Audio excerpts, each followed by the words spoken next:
کہ مہنگائی بڑھتی جا رہی ہے, 5,000 کے نوٹ کی کوئی ویلیو نہیں بچی ہے, پاکستانی روپیہ کہاں سے کہاں ہے. ٹماٹروں کے 500 روپے کے ریٹ کو دیکھتے ہوئے ہم کس جانب جا رہے ہیں فاروق صاحب؟ یہ گورنمنٹ جو ہے نا یہ کہیں جا نہیں رہی, ان دا سینس یہ کوئی اچیومنٹ نہیں ہو رہی ہے. امریکہ کے ساتھ بڑے زبردست تعلقات ہو گئے, کیا ملا آپ کو؟ ٹوٹو. افغانستان کے ساتھ آپ آ رہے ہیں جا رہے ہیں, کیا ملا؟ ٹوٹو. ٹھیک, آپ IMF سے پیسے لے لیے, کیا ملا؟ کچھ بھی نہیں. $1 ملین بلین ڈالر سے کیا ملتا ہے؟ آپ کی گروتھ رکی ہوئی ہے بالکل.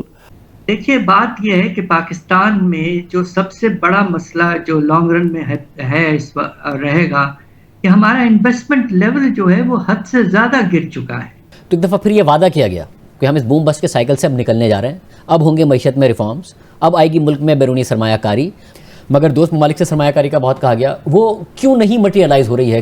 پاکستان کے اندر اگر کوئی سعودی عرب سے یا UAE سے انویسٹ کرتے ہیں زیادہ پیسے, تو ان کو یہ بھی ڈر ہے کہ یار ہم کو وقت پہ پیسے واپس لے جانے دیں گے, پروفٹ ریپیٹریشن ہوگا کہ نہیں. مگر اکنامک پروڈکٹیوٹی جس پہ انہوں نے ہنٹ کیا تھا ثاقب نے, وہ اکنامک پروڈکٹیوٹی نہیں بڑھی ہے, اور انویسٹمنٹ, فارن انویسٹمنٹ وہ بھی نہیں زیادہ آیا ہے.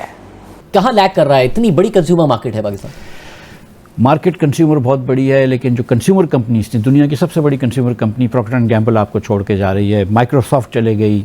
اس میں تو روزگار نہیں مل سکتا, اس میں تو غربت کم نہیں ہو سکتی. ہلو دوستو, سواگت ہے آپ سبھی کا EP گان چینل پہ. تو فرینڈز آئیے دیکھتے ہیں پاکستانی میڈیا کی لیٹسٹ ویڈیو. تو دوستو اس میں پاکستانی میڈیا کے اندر کافی ڈسکشن ہو رہا ہے پاکستان کی اکانومی کو لے کر کے, کہ جس طرح سے پاکستان کے اندر نہ صرف دیس بلکہ کئی لوگوں نے پاکستان میں انویسٹمنٹ کرنے کا وعدہ کیا, لیکن وہ صرف وعدہ ہی رہا, کسی نے پاکستان میں انویسٹمنٹ نہیں کیا.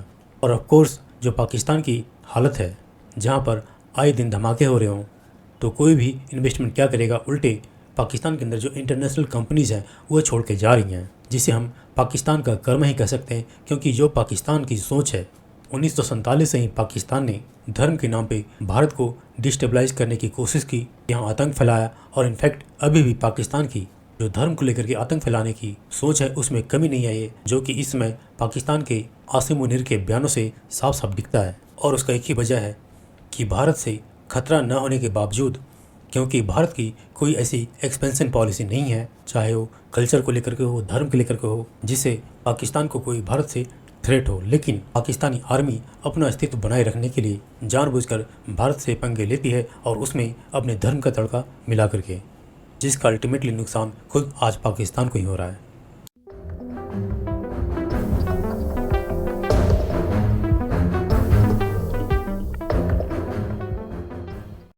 یہ گورنمنٹ جو ہے نا یہ کہیں جا نہیں رہی, ان دا سینس یہ کوئی اچیومنٹ نہیں ہو رہی ہے.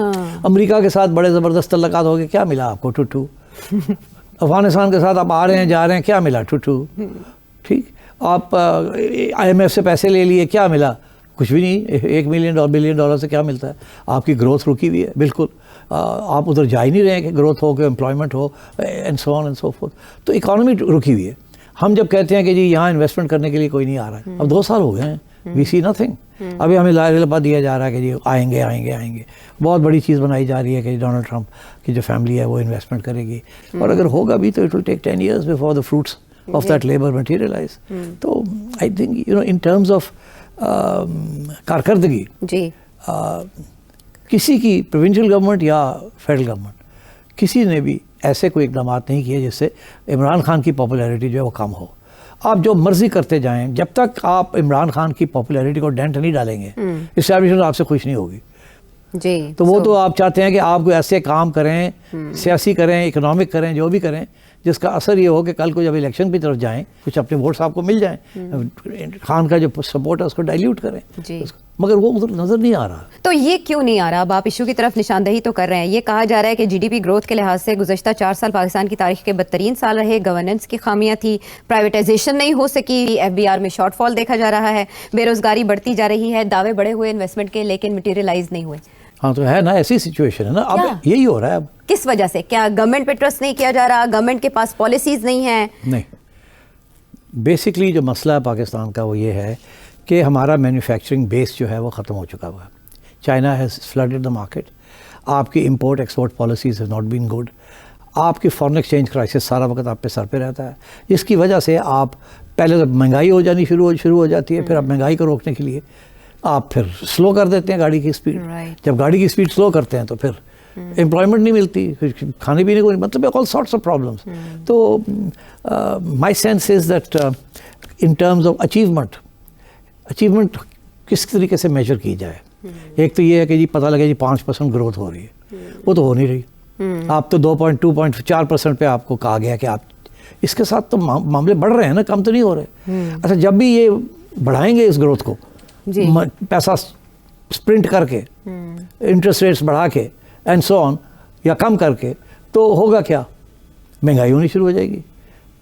تو اس لیے یہ پرانا سٹائل ہے پاکستان کی گورنمنٹس کا کہ پہلے تو یہ خرچے کرنے شروع کر دیتے ہیں، پھر جب دیکھتے ہیں کہ یہ تو گڑبڑ ہو گئی، ڈیفیسٹ ہو گئی، پیسے نہیں ہیں، یہ نہیں ہے، وہ نہیں ہے، پھر اس کو روکتے ہیں اور پھر ساری چیز ڈپریشن کی طرف چلی جاتی ہے، سب کچھ رک جاتا ہے. سو دے آر کاٹ ان دس.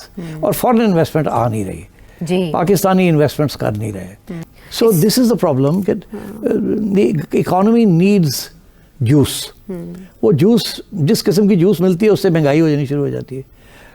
وہ پرنٹ کرتے ہیں نا پیسے، تو اس قسم کے مسئلے ہیں. تو آئی تھنک کوئی امکان نہیں ہے کہ اکانومی جو ہے وہ 5-6% پہ جائے گی اگلے 2-3 سال میں، کوئی امکان نہیں ہے. تو اس لیے یہ بھی تو ایک پریشانی ہے. ڈاکٹر صاحب آپ بھی بہت دفعہ لکھ چکے ہیں، پاکستان میں جتنی ان امپلائمنٹ بڑھ رہی ہے اس پر آپ نے تفصیل سے لکھا ہے. پاکستان میں جتنی غربت بڑھ رہی ہے، اب تو فلڈز کے بعد 3.5% حکومت کہہ رہی ہے.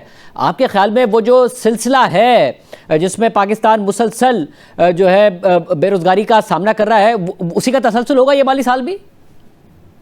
بسم اللہ الرحمن الرحیم. دیکھیے، اگر آپ سیلاب کا جو اثر ہوتا ہے معاشی حالات پر، اگر آپ 2022 کا سیلاب دیکھیں تو مجھے افسوس سے کہنا پڑتا ہے کہ اس کے نتیجے میں ہمارا شرح نمو جو ہے وہ منفی ہو گیا تھا. اب دیکھنا یہ ہے کہ اس سال کس حد تک نقصانات ہوئے ہیں، اور مجھے اس بات کا کچھ افسوس ہے کہ حکومت نے ابھی تک ایک فائنل ایسٹیمیٹ نہیں دیا ہے. اچھا، پر اگر سیلاب نہ آتے تو آپ کو لگ رہا ہے کہ 4.2% پاکستان اچیو کر لیتا ہے؟ آپ کو اس پر بھی لگ رہا تھا، خدشات تھے؟ دیکھیے، بات یہ ہے کہ پاکستان میں جو سب سے بڑا مسئلہ جو لانگ رن میں ہے اس وقت رہے گا کہ ہمارا انویسٹمنٹ لیول جو ہے وہ حد سے زیادہ گر چکا ہے. اور یہ آپ سوچئے کہ جو سب سے ڈائنامک اور تیز رفتار شعبہ، صنعتی شعبہ، اس میں انویسٹمنٹ کا لیول اس حد تک گر چکا ہے کہ 2025 میں آپ کا انویسٹمنٹ لیول 25 سال پہلے کے ریئل لیول سے کم ہے. اس وقت پاکستان کی economy given the current trends بڑے مشکل سے 3 سے 3.5% کی اکانومی ہے، جبکہ باقی ہمارے قریب کے ملک وغیرہ جو ہیں ان سب کی شرح نمو 5 سے 6% کی رینج میں.